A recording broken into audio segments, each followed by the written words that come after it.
তো প্রিয় শিক্ষার্থী, এবার আমরা দেখো কিছু উপাংশ রিলেটেড, আমরা উপাংশের ব্যবহার শিখছিলাম, এবার আমরা উপাংশ রিলেটেড কিছু গাণিতিক সমস্যা সলভ করব। তো সবাই একটু মনোযোগ দিবা।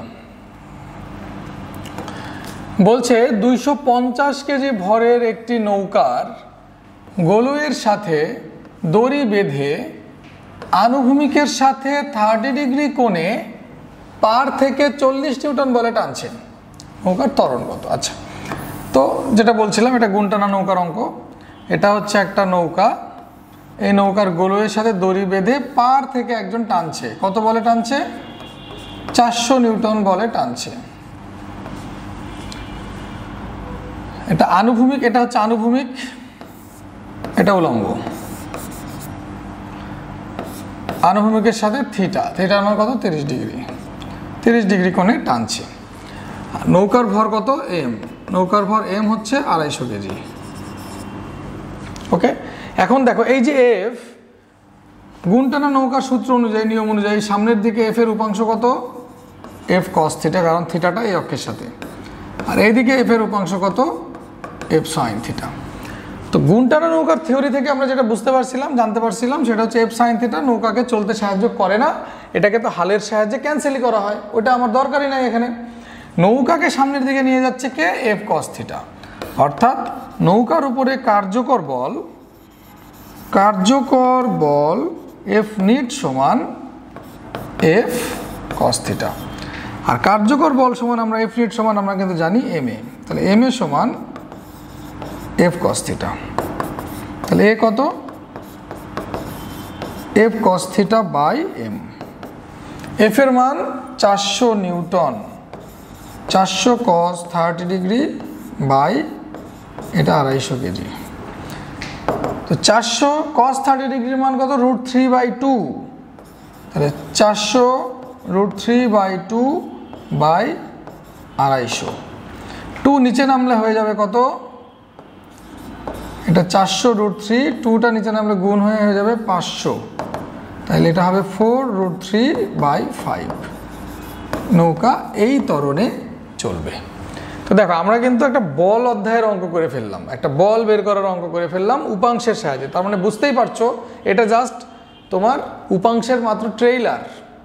আমরা পুরা সিনেমা দেখতে পাবো আমাদের পুরা ফিজিক্স ফার্স্ট পার্ট চ্যাপ্টারে। আমরা যখন যেখানে যাব সেখানেই আমাদের উপাংশ ব্যবহার হবে। সিম্পল একটা নৌকার একটা সিম্পল অঙ্ক করার জন্য উপাংশ ব্যবহার হলো, আর অনেক জায়গাতেই উপাংশের ব্যবহার কিন্তু হবে। তো এটা আমাদের প্রথম প্রবলেম ছিল। এর পরের প্রবলেমটা দেখি চলো। অঙ্কে বলছে রাম ও রহিম একটি নৌকাকে গুণের সাহায্যে যথাক্রমে 200 নিউটন ও 300 নিউটন বলে 30 ডিগ্রি আর 45 ডিগ্রি কোণে একই দিকে টানছে। নৌকার ভর 250 কেজি। ঠিক আছে, তো আমরা আগে চিত্রটা এঁকে ফেলি। মনে করো এটা হচ্ছে নৌকা, এই নৌকাকে দুই বন্ধু মিলে টানছে। দুই বন্ধু হচ্ছে রাম আর রহিম। তো মনে করো প্রথমে রাম টানছে এইদিকে, রাম টানছে F1 বলে, এখানে রাম উপস্থিত, বুঝছো? এখান থেকে টানছে। এটা আনুভূমিক, এটার সাথে θ1 কোণে টানছে। রাম টানছে θ1 কোণে, F1 বলে। আর রহিম টানছে F2 বলে। মনে করো এখানে রহিম আছে, রহিম টানছে F2 বলে, θ2 কোণে। তাহলে রাম টানছে F1 বলে θ1 কোণে, রহিম টানছে F2 বলে θ2 কোণে। একটাই নৌকা, নৌকার ভর হচ্ছে m। ঠিক আছে, এখন ক নম্বরে বলছে কি নৌকাটি কত ত্বরণ নিয়ে গতিশীল হবে। দেখো এখানে কিন্তু একজন টানছে না। আগের অঙ্কটা খেয়াল করো, আগের অঙ্কে একজন টানছিল, একটা বলের একটাই উপাংশ ছিল এফ কস থিটা। আর এখানে কি হচ্ছে? দুজন টানছে, রামও টানছে রহিমও টানছে। তাহলে এখন বলো রামের যে প্রযুক্ত বল F1, F1 এর উপাংশ কত হবে? F1 cos θ1। আর রহিম যে F2 বলে টানছে, F2 বলের সামনের দিকের উপাংশ কত হবে? বলে এই যে F2 বল, এটার সামনের দিকের উপাংশ কত হবে? F2 cos θ2 হবে। আর দুইটারই পারের দিকে দুটো উপাংশ থাকবে না, একটা F1 sin θ1, একটা F2 sin θ2। এই দুইটা কিন্তু পারের দিকে ক্রিয়া করছে, এই দুটো হালের সাহায্যে ক্যান্সেল হয়, এই দুটো আমাদের দরকার নাই। তাহলে সামনের দিকে মোট বল কত বলো? এই যে F1 cos θ1, F2 cos θ2 দুটো একই দিকে, তাহলে এখানে এফ নিট কত হবে বলো? এফ নিট হবে F1 cos θ1 plus F2 cos θ2। দুইজন টানছে, দুইজনের প্রযুক্ত বল F1 F2, দুইটা প্রযুক্ত বলে F1 F2, দুটো উপাংশ F1 cos θ1 F2 cos θ2, এবং সেই উপাংশ দুটো একই দিকে, দুটো একই দিক থেকে টানছে, তাই দুটো উপাংশই একই দিকে। তাহলে এফ নিট হবে এটা, এটা হচ্ছে তোমার কার্যকর বল। তো এইটার কার্যকর বল এফ নিট সমান কত? mA। F1 cos θ1 প্লাস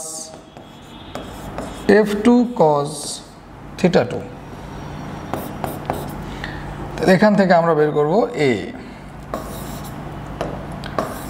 এ যদি হয় তাহলে এটা হবে F1 cos θ1 plus F2 cos θ2 by m। এখানে প্রত্যেকটা মান বসায় দিতে হবে। F1 এর মান কত ছিল বলো? এখানে মান বসাই।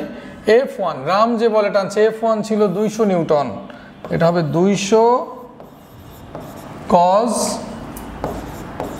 30 প্লাস F2 এর মান ছিল কত? 300 cos 45 বাই নৌকার ভর হচ্ছে 250 কেজি। তো দেখো এটা হিসাব করতে হবে, হলো না তাও। এটা হিসাব করলে কি হবে দেখো, 200 cos 30 প্লাস 300 cos 45 ভাগ 250, 1.54 মিটার পার সেকেন্ড স্কোয়ার। এটা ছিল গ নাম্বারটা। ঘ নাম্বারের প্রশ্নে কি বলছে? বলছে দেখো রামের দড়ি ছিঁড়ে গেলে, মানে দুজন মিলে টানছিল না রাম আর রহিম মিলে, এখন রামের দড়িটা কি হয়েছে? ছিঁড়ে গেছে। কিন্তু রহিম কি চাচ্ছে? রহিম চাচ্ছে একই ত্বরণে গতিশীল করতে। মানে নৌকা যখন দুজন মিলে টানছিল তখন নৌকার ত্বরণ কিন্তু এটা 1.54 মিটার পার সেকেন্ড স্কোয়ার, কিন্তু হঠাৎ করে না টানতে টানতে রামের দড়িটা ছিঁড়ে গেছে। কিন্তু রহিম কি চাচ্ছে? রহিম চাচ্ছে নৌকাটাকে একই ত্বরণে গতিশীল করবে, মানে ওই ত্বরণটাতেই গতিশীল করবে। তাহলে রহিমকে এবার কি করতে হবে? ইফোর্টটা বাড়ায় দিতে হবে। এতক্ষণ দুজন মিলে টানছিল, রাম এখন ক্যান্সেল, রামের দড়ি ছিঁড়ে গেছে। রহিমকে কি করতে হবে? আরো জোরে না টানলে কিন্তু এই ত্বরণ সৃষ্টি করা সম্ভব না, ত্বরণ কমে যাবে। তাহলে এখন রহিমকে কত বলে টানতে হবে সেটা বের করতে হবে। তাহলে দেখো দড়ি ছিঁড়ে যাওয়ার পূর্বে, দড়ি ছিঁড়ে যাওয়ার পূর্বে কার্যকর বল কত ছিল?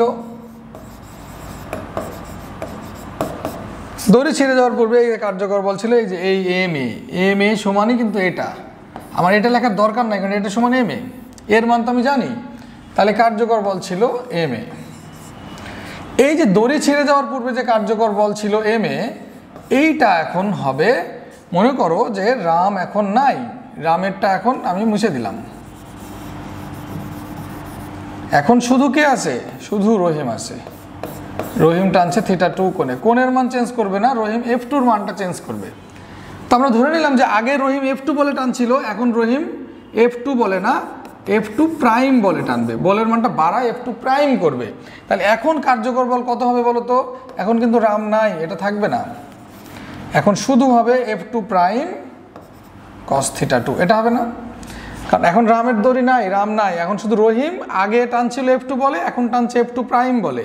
F2 প্রাইম আনুভূমিকের সাথে θ2 কোণে আছে। তাহলে এখন দড়ি ছিঁড়ে যাওয়ার পর দেখো,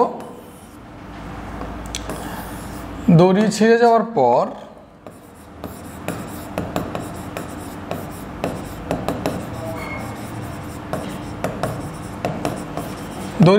পর কিন্তু রাম নাই, রহিমের বলের উপাংশ কত হচ্ছে সামনের দিকে? বলের উপাংশ হবে F2 প্রাইম cos θ2, বুঝলে কিনা? দড়ি ছিঁড়ে যাওয়ার পূর্বে কার্যকর বল ছিল এই যে রাম ও রহিমের দুটো বলের যোগফলের সমষ্টি হচ্ছে এম এ ছিল। আর দড়ি ছিঁড়ে যাওয়ার পর তো রাম নাই, শুধু রহিমের যে বল, রহিম তো বল এখন বাড়ায় তো F2 থেকে F2 প্রাইম করছে যাতে নৌকার ত্বরণ একই থাকে, F2 প্রাইম cos θ 2। তাহলে এই F2 প্রাইম cos θ 2 হবে এম এর সমান। এই গটা মুছে দিলাম। এখান থেকে আমাদের F2 প্রাইম বের করতে হবে, MA বাই cos θ 2। তাহলে 250 কেজি, আর এর মান ছিল কত 1.54, cos 45 কত হবে তাহলে বলো? 250 ইন্টু 1.54 বাই cos 45, 229.58।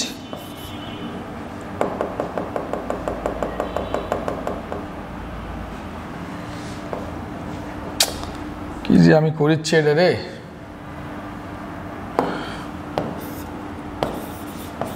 cos 45, তাহলে দেখো কত বলে টানতে হবে? 250 ইন্টু 1.54 ভাগ cos 45, এটা হবে 544.47, 544.47 নিউটন বলে টানতে হবে। আগে রহিম কত বলে টানছিল বলো?